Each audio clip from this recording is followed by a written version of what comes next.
आकाशवाणी रांची से प्रस्तुत है प्रादेशिक समाचार।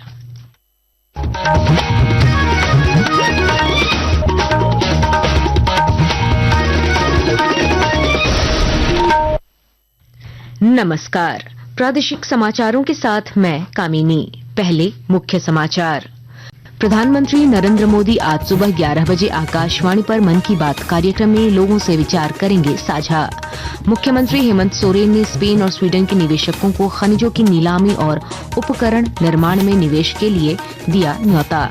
आतंकरोधी दस्ते ने झारखंड में प्रतिबंधित संगठन हिजब उत तहरीर से जुड़े 4 संदिग्ध आतंकी को धनबाद से किया गिरफ्तार। एनटीए ने नीट यूजी 2025 के बारे में संदिग्ध दावों की रिपोर्ट के लिए एक समर्पित प्लेटफॉर्म की शुरुआत की। और रांची सहित राज्य के कई जिलों में आज बारिश, ओलावृष्टि और वज्रपात की संभावना, मौसम विभाग ने जारी किया अलर्ट।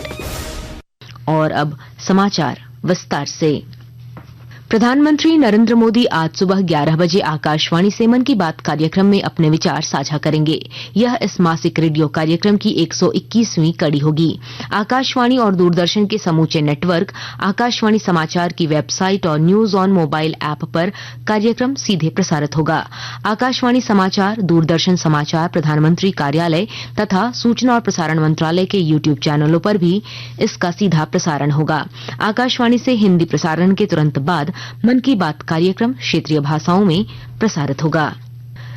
गृह मंत्रालय ने पहलगाम आतंकी हमले की जांच राष्ट्रीय जांच एजेंसी एनआईए को सौंप दी है। सूत्रों ने कहा है कि अब एजेंसी आतंकी हमले की घटना की औपचारिक जांच करेगी। मुख्यमंत्री हेमंत सोरेन के नेतृत्व में स्पेन और स्वीडन के दौरे पर गए प्रतिनिधिमंडल ने निवेशकों को खनन क्षेत्र में निवेश का न्योता दिया। प्रतिनिधिमंडल ने विशेषकर खनिज उपकरण निर्माण और खनिज ब्लॉक की नीलामी में निवेश का न्योता दिया। खान सचिव अरवा राजकमल और निदेशक राहुल कुमार सिन्हा ने निवेशकों के समक्ष पीपीटी के माध्यम से विस्तृत जानकारी दी। अधिकारियों ने जानकारी दी कि खनन क्षेत्र के विकास के साथ खनन उपकरण निर्माण में भी झारखंड में अपार संभावनाएं हैं। विश्व ऑडियो विजुअल और मनोरंजन शिखर सम्मेलन वेब्स 2025 1 मई से 4 मई तक मुंबई में आयोजित होगा। शिखर सम्मेलन में भारत मंडपम में देश की विरासत और वैश्विक मीडिया तथा मनोरंजन परिदृश्य के बढ़ते प्रभाव का प्रदर्शन होगा। धनबाद जिले के विभिन्न अंचलों में म्यूटेशन के अधिकतर मामले राजस्व कर्मचारी के स्तर पर लंबित हैं। इस पर उपायुक्त ने समीक्षा करने के बाद कड़ी कार्रवाई की बात कही। विस्तृत ब्यौरा दे रहे हैं हमारे धनबाद संवाददाता। धनबाद जिले के विभिन्न अंचलों में म्यूटेशन के अधिकतर मामले राजस्व कर्मचारी के स्तर पर लंबित हैं। इस पर उपायुक्त माधवी मिश्रा ने कार्रवाई करते हुए दूसरे अंचलों में प्रतिनियुक्त राजस्व कर्मचारियों की प्रतिनियुक्ति रद्द कर उनको मूल अंचल में भेजने और वहां से उनका अन्यत्र स्थानांतरण करने का निर्देश दिया है। उपायुक्त ने कहा कि अंचलों में हल्का स्तर पर लंबित मामलों के पूरे ब्यौरे की समीक्षा के बाद अंचल निरीक्षक एवं राजस्व कर्मचारी पर कड़ी कार्रवाई की जाएगी। उन पर फाइन भी लगाया जाएगा। दीपक, आकाशवाणी समाचार, Dhanbad. National university of study and research in law NUSRL Ranchi का 16वां स्थापना दिवस सादगीपूर्ण तरीके से मनाया गया। समारोह के मुख्य अतिथि झारखंड हाई कोर्ट के मुख्य न्यायाधीश एवं कुलाधिपति न्यायमूर्ति MS रामचंद्र राव थे। उन्होंने कहा कि विश्वविद्यालय सामाजिक जिम्मेदारी और कानूनी सेवा में अग्रणी भूमिका निभा रहा है। समारोह के दौरान विश्वविद्यालय में 200 मेगावाट के नए सोलर पावर प्लांट का उद्घाटन हुआ। साथ ही नया पावर हाउस भी शुरू किया गया। NUSRL और सेंट्रल यूनिवर्सिटी ऑफ झारखंड के बीच MOU पर हस्ताक्षर हुए। समाचारों के लिए आप हमारी वेबसाइट newsonair.gov.in पर लॉग ऑन कर सकते हैं। ताजा समाचार X handle @AIR news alerts और Facebook page All India Radio News पर भी उपलब्ध है।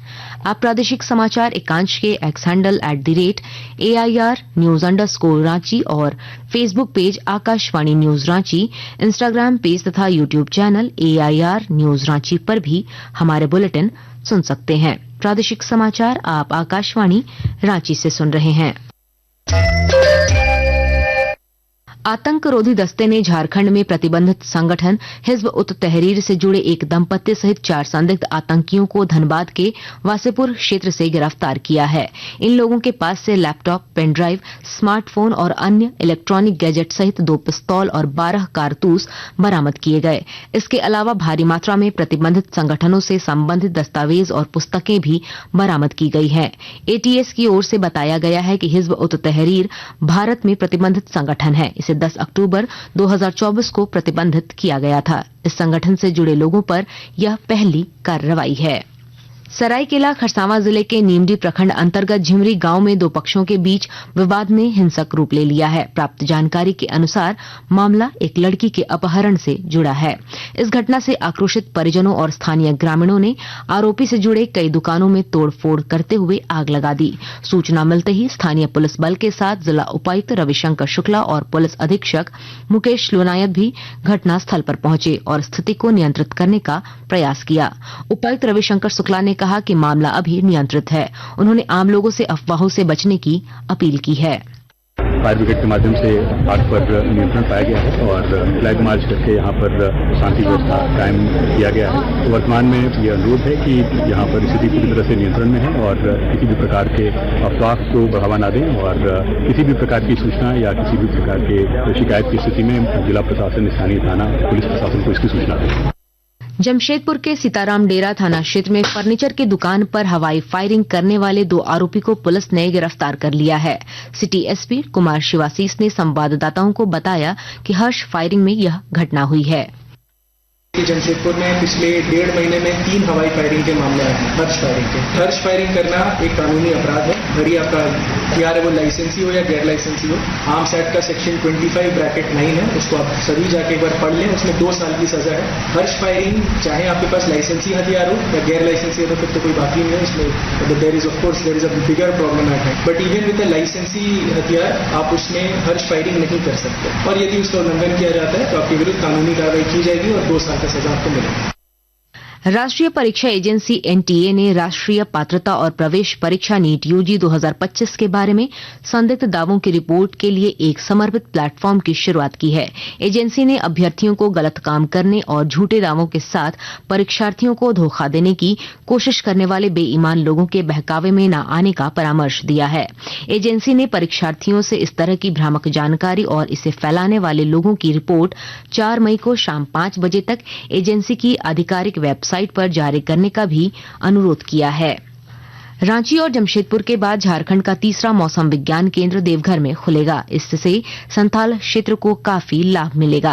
रांची मौसम विज्ञान केंद्र के प्रमुख बाबूराज पीपी ने देवघर जिले के उपायुक्त से मौसम विभाग केंद्र खोलने के लिए जमीन मांगी है।